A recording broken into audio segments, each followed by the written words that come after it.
পোস্ত রিও এই নিচটাই রাখুন, অসুবিধা নেই। আজ হলো লক্ষ্মী পুজো। সকাল সকাল লক্ষ্মী পুজোর দিন আমার অনেক দিনের একটা শখ পূরণ হয়েছে। আমার বেকিং করতে বেশ ভালো লাগে, আর কেকটা আমি বাড়িতেই বানাই, সাথে পিৎজা বা কখনো কখনো রিওর জন্য হোমমেড বিস্কিট। তো এইসবগুলোর জন্য মাইক্রো ওভেনের জায়গায় যদি আমরা ওভেনে করি তাহলে জিনিসটা অনেক বেশি ভালো হয়। তো সেই কারণের জন্যই আমি অনেক দিন থেকে দেখে দেখে একটা ওটিজি অর্ডার করেছি। জিনিসটা এসেছে তো অনেক দিন হয়ে গেল, ব্যবহারও করছি, বেশ কিছু কেকও বানিয়েছি। তো দেখলাম যে মাইক্রোওভেনে কেক বানালে ভীষণ ড্রাই হয়, বাট এটাতে ভীষণ সফট থাকে। তো জিনিসটা বেশ পছন্দ হয়েছে, আর এটা গ্লেন কোম্পানি। তো আমি এটার একটা অল্প স্বল্প করে ভিডিও পরে দেখাবো। এখন আজকে খুব একটা বেশি ভিডিও করিনি, দিয়ে যাবার পরে ওটাকে কাউন্টার টপে উঠিয়ে রেখে দিয়েছি।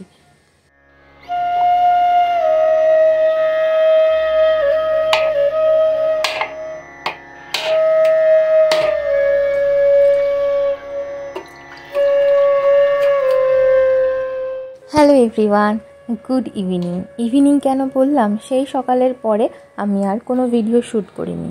আজ হলো লক্ষ্মী পুজো, সবাইকে জানাই শুভ কোজাগরী লক্ষ্মী পুজোর অনেক অনেক শুভেচ্ছা। বাবা বাড়ি থেকে একটা নারকেল দিয়েছিল পুজো উপলক্ষে, সেটাই কুড়িয়ে জাস্ট চিড়ে মুড়কি দিয়ে মাখবো ভেবেছিলাম। কোনো রকম পুজো বা ভিডিও করার ইচ্ছা ছিল না, তবে রিও জেদ ধরলো, বললো যে না ও পুজো করবে।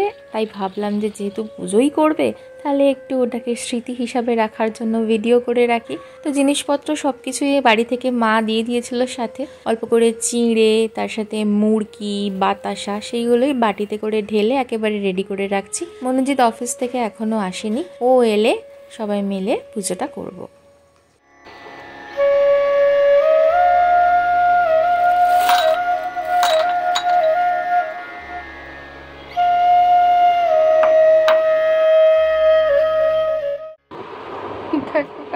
দেখো কাণ্ড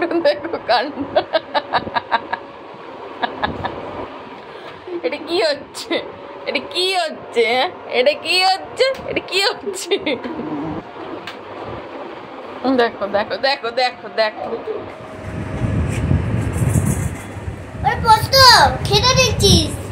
মনোজিৎ অফিস থেকে চলে এসছে, আমি রিও সবাই রেডি হয়ে গেছি। আর এই যে রিও এখানে পুজো করতে বসেও পড়েছে। তবে পুজো করার আগে বাটি থেকে হাফেরও বেশি বাতাসা কিন্তু ও শেষ করে ফেলেছে।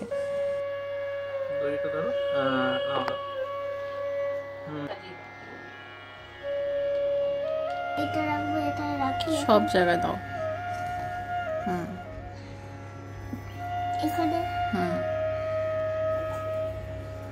আচ্ছা, এবার ঠাকুরের সামনে বাকিগুলো সাজিয়ে দাও।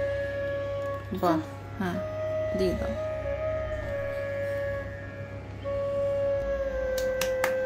নম করো।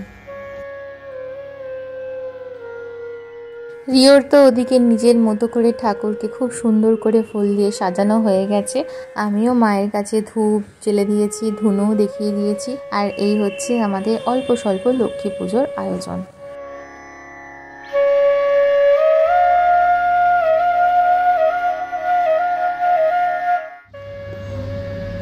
মাখবো না চিড়ে, তুই দেখ কি করে মাখবো আমি, তুই তো সব বাতাসা খেয়েই নিলি।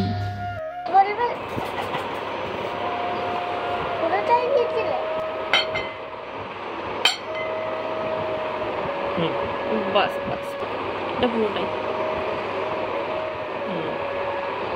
দিয়ে দাও। দাঁড়াও,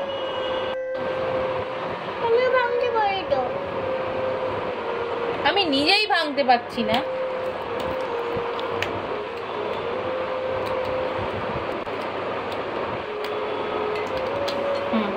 লক্ষ্মী পুজোর চিড়ে মাখা প্রসাদে তালের আটি কিন্তু মাস্ট, সেই জিনিসটা না থাকলে সেটা সম্পূর্ণই হয় না। তবে কি আর করা যাবে, বাবাকে আসার আগে বললে বাবা সেটাও রেডি করে দিত, কারণ তালের আটি বাড়িতে হয়েছে, বাট আমার আর বলা হয়নি, তাই বাবারও আর খেয়াল নেই, দেয়নি। তাই জন্য আমি একটা দানাদার ওর মধ্যে ভালো করে মাখিয়ে দিয়েছি যাতে মিষ্টি ভাবটা আসে। বাট তালের আটির তো আর রিপ্লেসমেন্ট হয় না আমার মনে হয়। আর সাথে একটু কাজু কিশমিশ, খেজুর দিয়েছি। তো এই ছিল আমাদের ছোট্ট করে লক্ষ্মী পুজোর আয়োজন। তোমাদের কেমন লাগলো অবশ্যই লিখে জানাতে ভুলো না। সবাই খুব ভালো থেকো।